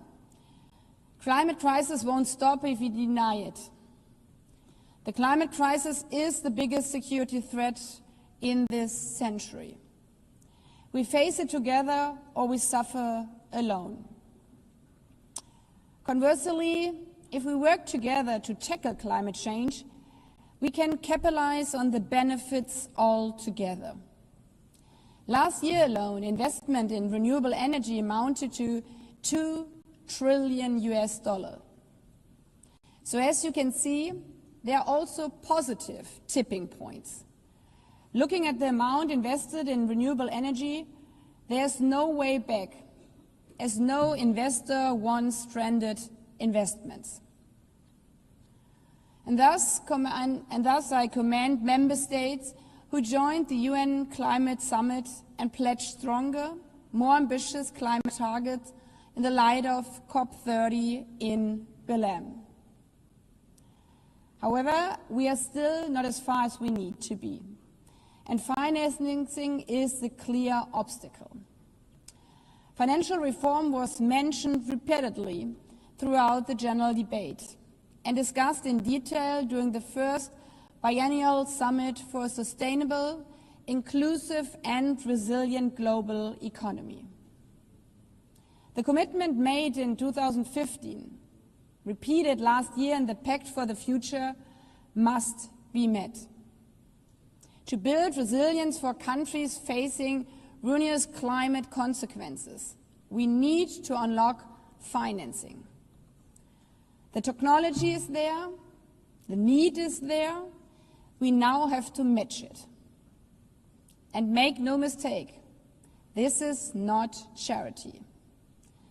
Addressing these borderless challenges and financing sustainable development is an investment in our collective future. Investing into green technologies and fighting the climate crisis is our best security protection. Excellencies, I would also like to take this opportunity to commend delegations for engaging in sometimes challenging discussions around SDG-related issues, including the high-level meeting on non-communicable diseases and mental health, the 30th anniversary of the World Programme of Action on Youth, and the Global Dialogue on Artificial Intelligence. The discussion on AI in particular lent only further credence on the argument that we are better together. Few of us would be comfortable leaving the benefits or risk of this immense resource in the hands of a few. The opportunities are vast, as we discussed all together, from farmers accessing plans for resilient seeds, to city planning, to disaster risk management. AI is a tool that must be harnessed for all of humankind, equally in a controlled manner. This last point bears repeating, as the risks of AI are becoming only more prevalent, and age-old biases are being perpetuated by algorithm. As you can see, for example, when 99% of sexual-related deepfakes are targeting women and girls. Yet, as we also heard and saw on Monday's celebration of 30 years since Beijing, when female leaders spoke, one after the other. There's power in joining forces, in taking the right course at the crossroads, and doing the right thing. So many strong female presidents, many, the first of their country, all reminded us that women's rights are the yardstick of freedom of a society. If women are not free, eventually no one will be free. But the opposite is also true. If women are free, finally everyone will be free. If women are not represented equally or participate equally in societies, economies perform worse. Some estimates note that closing the gender gap would add 7 trillion to the global GDP. And a few words through applause from this audience as often as that of the mention of a future possible Madam Secretary General. Excellencies, throughout the week there were moments of energy, even electricity, where we really felt the collective will to do better, to reach further, to choose the right path at the crossroads. It's an energy that reminds us that this institution indeed matters, that we need it more than ever, an energy that also proclaims now is the time to grow and change. Colleagues, this is an energy, a moment in time that we need to grab and run with. And the conditions are there. Indeed, UNGA and the reform agenda was, as they say, the hot topic throughout the week. The Secretary General's report on mandate implementation review, the revised budget and his proposals for structural changes and programmatic realignments offer us a concrete pathway to make this institution better, stronger, more effective, fit for purpose. But this is not only about trimming budgets. It's about strengthening delivery. It is about priorities. For that reason, it is important that delegations take the discussions here back to their capitals. Discuss also back home in national parliaments how every government can constructively support and implement these processes in a way that make this institution work better, deliver better. For all of us, but especially for those who still look to the streaming blue flag as a sign of hope, even in the darkest hours. For those who have the benefit of living in peace and social security, and, as recent surveys showed, even in spite of all global narratives, still value the benefits and necessities of the UN. On this point, I would like to thank the many delegations who responded to my call for a positive reflection on the UN's 80th anniversary. We have heard dozens of statements infused with this theme of better together, of countries who freed themselves from colonialism to join as an independent state, the family of nations, of countries like my own who reunified because of the international community, of countries who sought support from the UN for mediation, for peacekeeping, for democratic reform, for aid and relief. Even if we have not always succeeded, but the point is that we have always tried.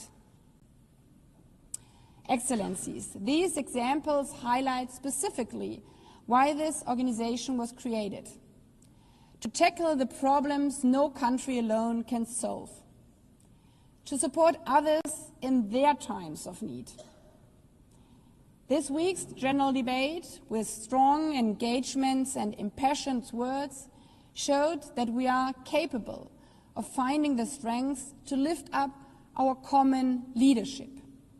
to find collective solutions, and to take the right path at the crossroads. Let us go forward in this spirit.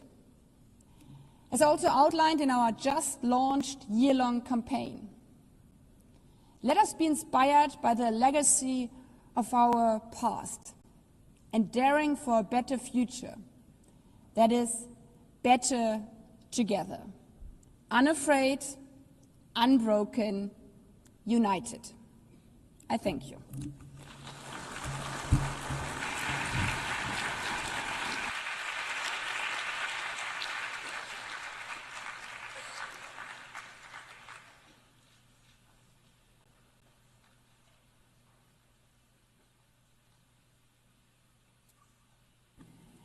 The exercise of the right of reply has been requested. May I remind members that statements in the exercise of the right of reply are limited to 10 minutes for the first intervention and to 5 minutes for the second intervention, and should be made by delegations from their seats. I call on the representative of Mali. Merci, Madame la Présidente. Thank you, Madam President. The delegation of Mali does not aim to exercise its right of reply. Nonetheless, personal attacks, condescending attacks waged by the Algerian Minister of Foreign Affairs compel us to intervene, to correct the untruths we heard. Out of respect for the decorum of this august assembly and the good that the United Nations embodies, my delegation will not lower itself to the level of the invective and basically indecent attacks proffered by the Algerian Minister of Foreign Affairs. By doing this, Algeria deliberately decided not to mention at all the events which resulted in unprecedented tensions between our two countries. On our side, we would like to reiterate what Mali has said earlier. This is the statement delivered by Abdoulaye Maïga, Prime Minister and Head of Government of the Republic of Mali on the 26th of September 2025. He recalled that current tensions between our two countries are rooted in, first and foremost, in the unacceptable interference of the Algerian regime in the internal affairs of Mali. The Malian people decided to take charge of its fate and to take ownership of the peace process.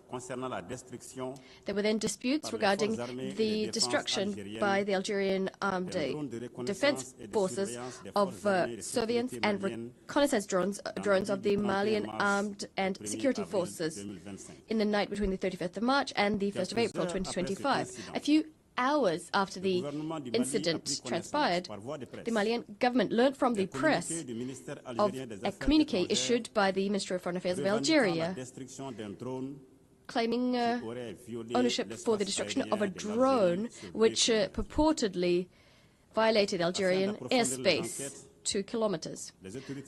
In order to conduct an in-depth investigation, the Malian authorities requested from the Algerian authorities to provide them the evidence underpinning their allegations.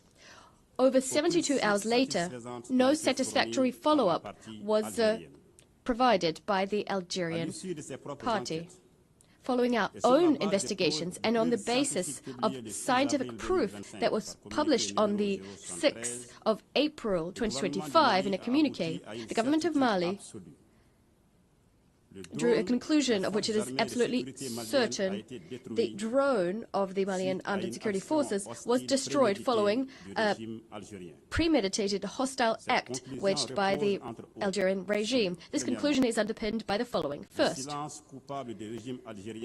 the guilty silence of the regime in Algeria and its refusal to cooperate. Second, specific data about the trajectory of the aircraft recorded by our systems unambiguously proves that the drone never left the airspace of the Republic of Mali. What's more is liaison with the drone and location information, all of it is located on Malian national territory.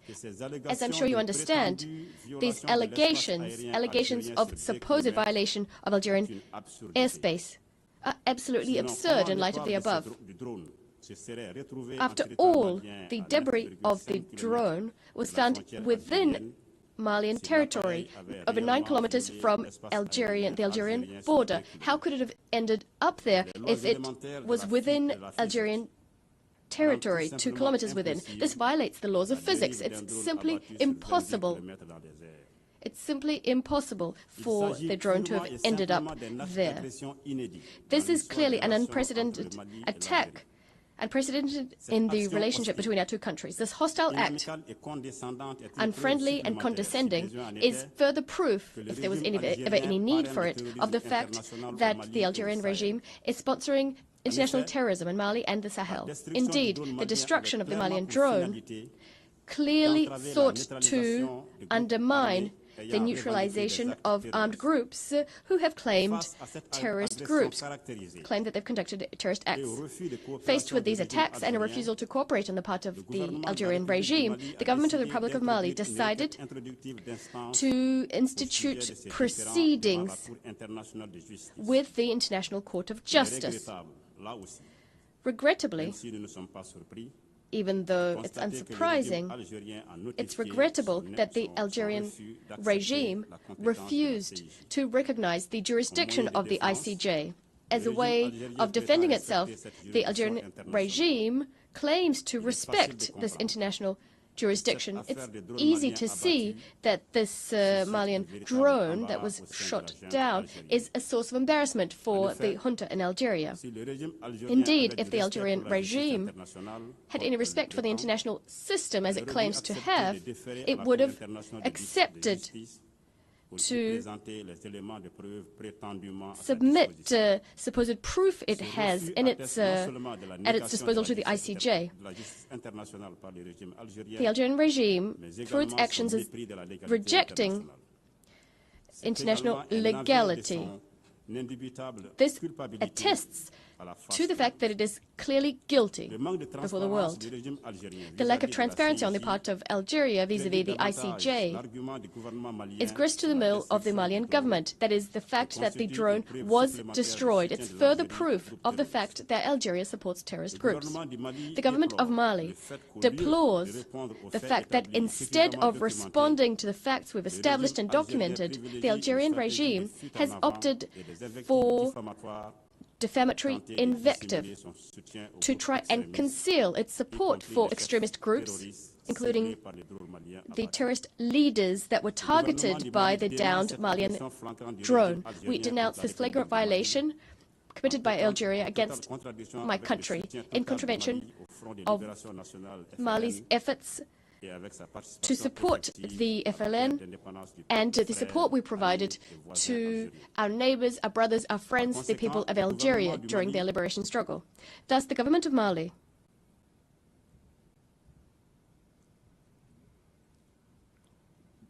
As a consequence, the government of Mali reaffirms its call for the Algerian regime to put an end to this unacceptable interference in the domestic affairs of Mali, as well as its support to terrorist groups which are destabilizing the Sahel. The Algerian regime would be better served to focus its efforts on its own contradictions and the government's challenges, which are vast and from which it has been distracted. We call on the Algerian regime to change its approach and to improve its relations with neighbors, working in good faith for stability, collective security, and sustainable development in the region, in full respect for the sovereignty of states. By way of conclusion, I'd like to reassure you that the Malian government will spare no effort in defending our national territory and ensuring that we protect our people and our property. I thank you. I call on the representative of Morocco, followed by Algeria. Thank you, Madam President. Morocco would like to exercise its right to reply following the intervention by the Minister of Foreign Affairs of Algeria this morning. Without any animosity nor wishing to create any polemic, I would like to provide some clarifications and also restore some truths on the following points. The Algerian Minister of Foreign Affairs recalled that the issue of the Sahara was on the General Assembly's agenda for almost 62 years now. I'd like to say that history is stubborn. History will remember that it was Morocco that listed the issue of Sahara on the decolonization list. This didn't happen all in of itself, but rather thanks to Morocco's claims, which has continued to reiterate its claims since 1956. The minister also stated that the Security Council adopted its first resolution on the issue of the Sahara 50 years ago. That's very well, but I would have liked us to, for the minister to also refer to the General Assembly resolution, since we are sitting in the General Assembly. Indeed, in this chamber, the General Assembly adopted its own resolution 3458B.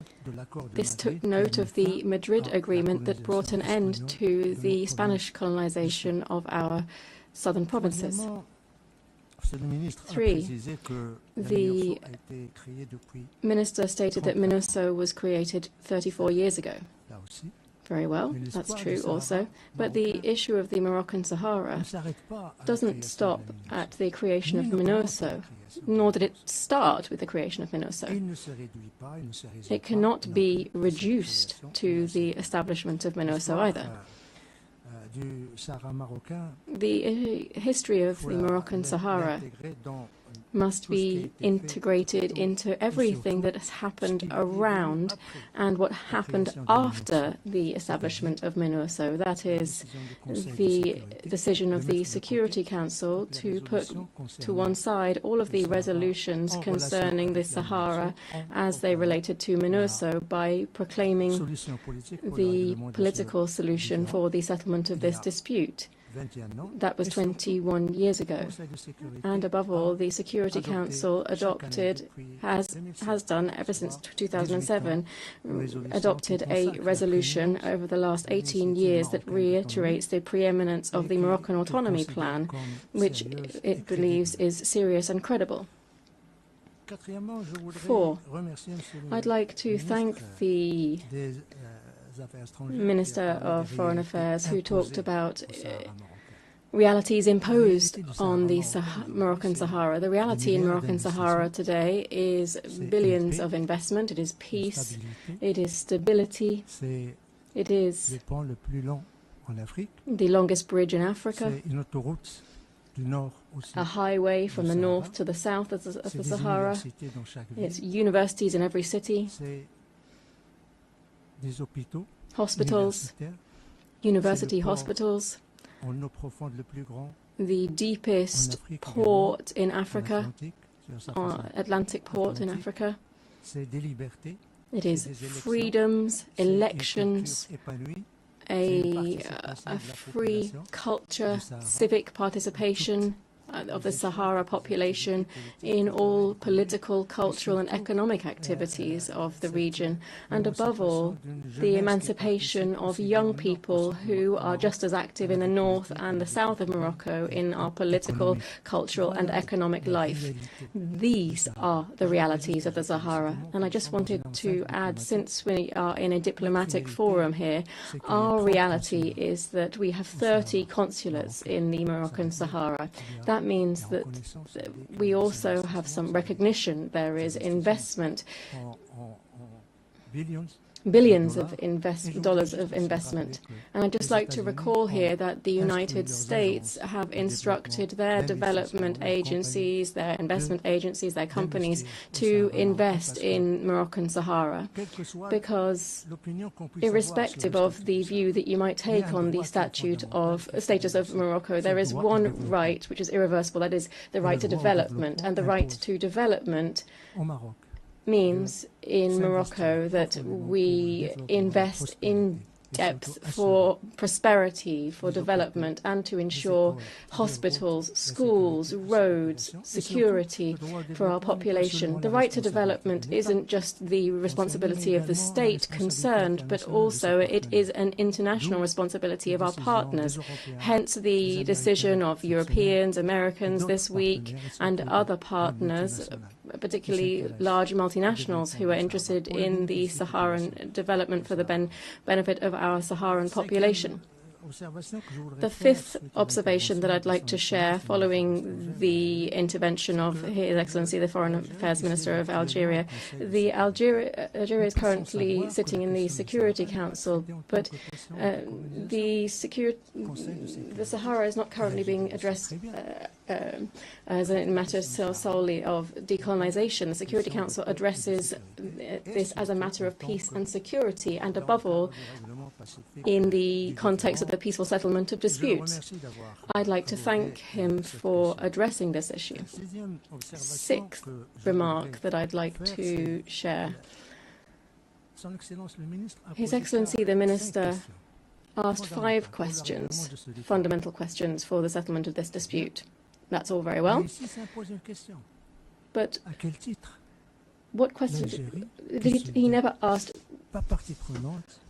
Algeria is saying that it is not a party setting conditions and fundamentals for the settlement of this dispute.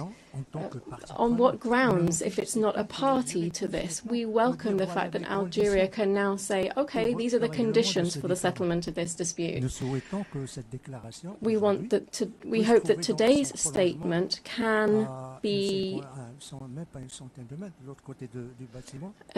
extended and reflected on the other side of this building in the Security Council so that we can fully engage in a political process and ensure that we have participation in the round table to relaunch a political process and to reach the settlement of this dispute, which has gone on all too long. Seventh point. I'd like to say that I cannot conclude on a negative note here.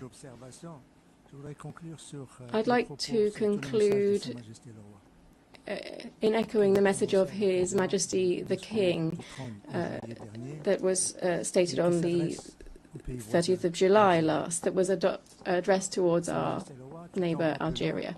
His Majesty the King reiterated the international momentum and support of more than 120 countries that support the Moroccan Autonomy Plan, the dozens of countries that have recognised Moroccan Institute, and the members of the Security Council that have reiterated either the Moroccan Autonomy Plan, as more than 2/3 of the EU members that are in favour of the initiative for the definitive settlement of this issue. His Majesty the King, when he referred to all of these outcomes, said, and I quote His Majesty the King, that this is a favourable position towards law and legitimacy, inspires us. It pushes us further towards a quest for a consensus-based solution that would save face for all parties, where there are not winners or losers. That's the end of the quote of His Majesty the King. Thank you very much. I call on the representative of Algeria. شكرا سيدة رئيس. Thank you, Madam President. My delegation has asked for the floor to respond to the statements by 2 delegations in this hall as they exercise their right of reply. First, concerning Mali, we are surprised. This is our first comment. We are surprised. When the representative of Mali talks about decorum,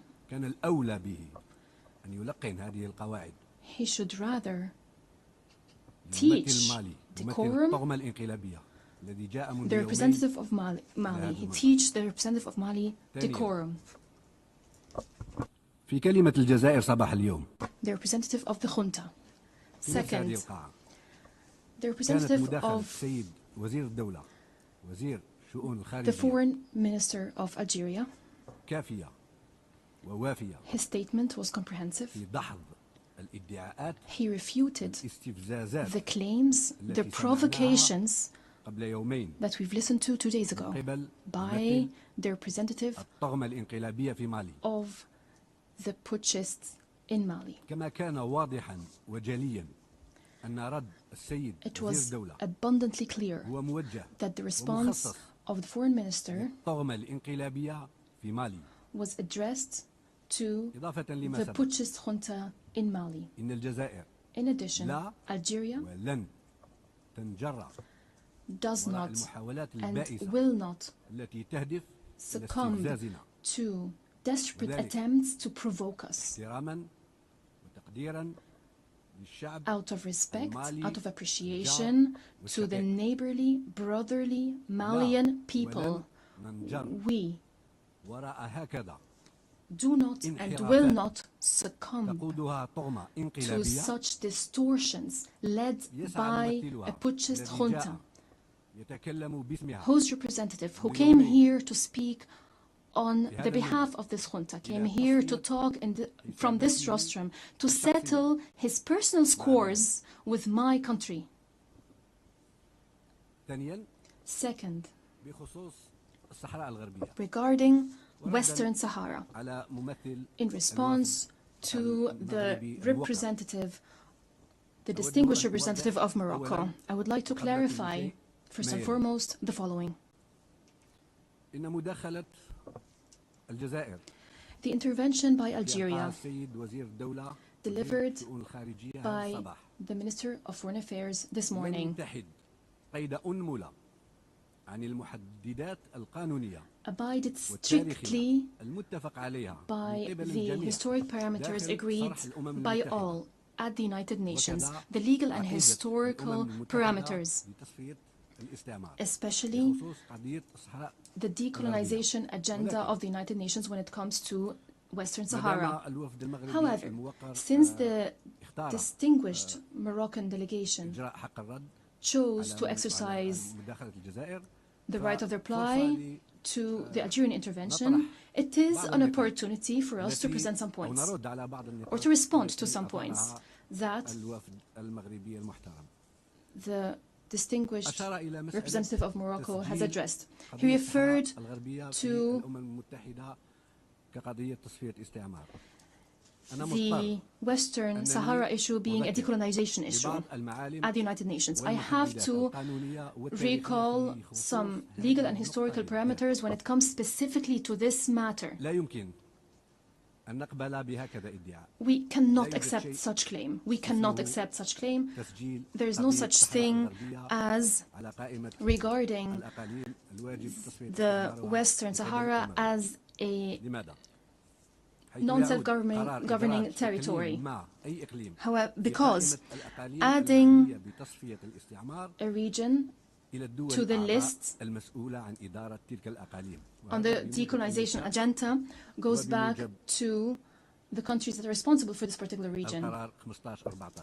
according to Resolution 1514. ذلك القرار يتخذ من قبل This decision, or this resolution is adopted by the GA based on information provided by إدارة الأقاليم. the administering powers. التي يجوز لها أن The administrative power has the right to ask, تقديم المعلومات وذلك بموجب can provide information according to Article 11 of the Charter, especially Article 37E. I recall نشأت عقيدة الأمم المتحدة في هذا المجال. and remind you في 1946 of the decolonization agenda of the United Nations. In 1946, the first list was presented when 8 countries provided a list of 72 territories that are concerned with decolonization. And in 1963, the General Assembly approved revised list of 60 regions as non-self-governing territories. That includes the Western Sahara. I have the documents, I have the lists, I have the numbers of those documents, but I don't want to talk for too long. When it comes to Western Sahara, this issue was not part of Resolution 66 of 1946 for a simple reason, because Spain was not yet a member of the United Nations until 1955. It was the administrating power. In 1955, and Morocco was then still under the protectorate, the Secretary General of the United Nations corresponded with Spain and asked Spain whether it manages a non-self-governing territory. So in 1958, Spain claims that it does not have any non-self-governing territories. And the territories that it administers are Spanish territories. Spain did not provide any information on this territory under Article 73 until 1960, where there was a draft resolution in the Fourth Committee to consider the issue of Western Sahara. And I have the statement by the administering power, the statement delivered back then. Before the establishment of C24, the information provided by the administering power on Western Sahara, this information has already been sent to the Information Committee, which was a predecessor of the C24, and that was in 1961. When the Committee of Information was dismantled and the C24 took its place, the issue of Western Sahara was added to the list of non-self-governing territories that fall under Resolution 1514, the resolution on decolonization. This all to show that the issue of Western Sahara is registered under the decolonization agenda of the United Nations. And this leads me to another issue addressed by the distinguished Moroccan delegate, the issue of addressing Western Sahara at the Security Council as a matter of international peace and security. In all Security Council resolutions,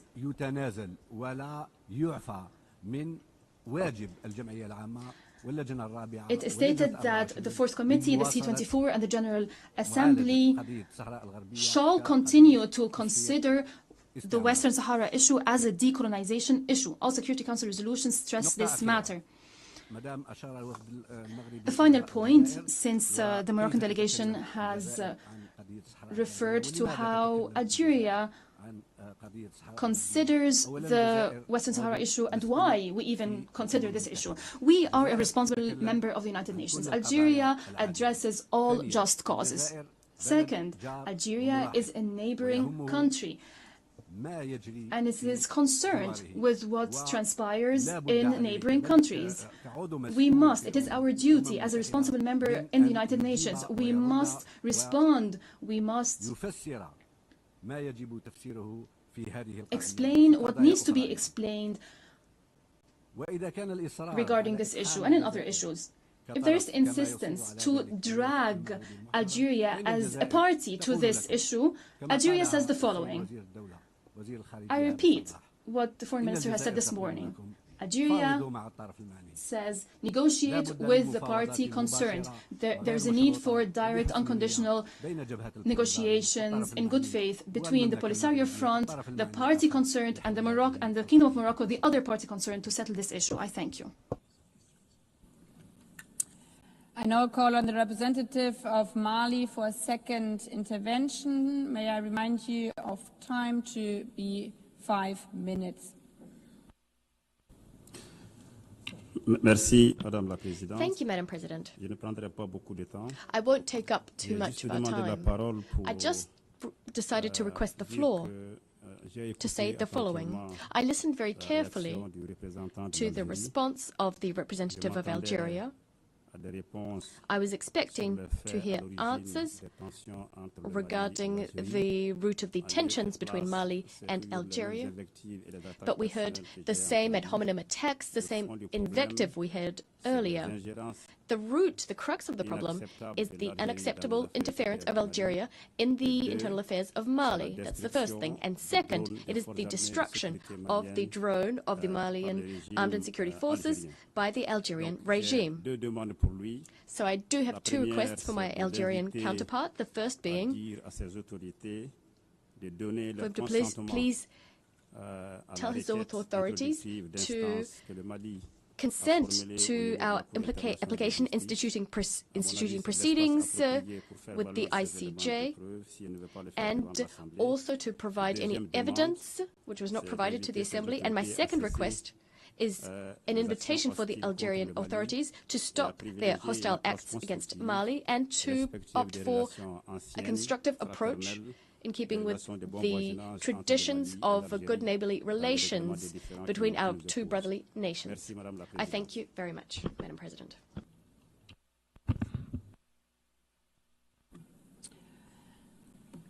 May I take it that it is the wish of the Assembly to conclude its consideration of agenda item 8? It is so decided. I would like to thank all of you, all delegations again, for this year's high-level week. I wish you a good day. The meeting is adjourned.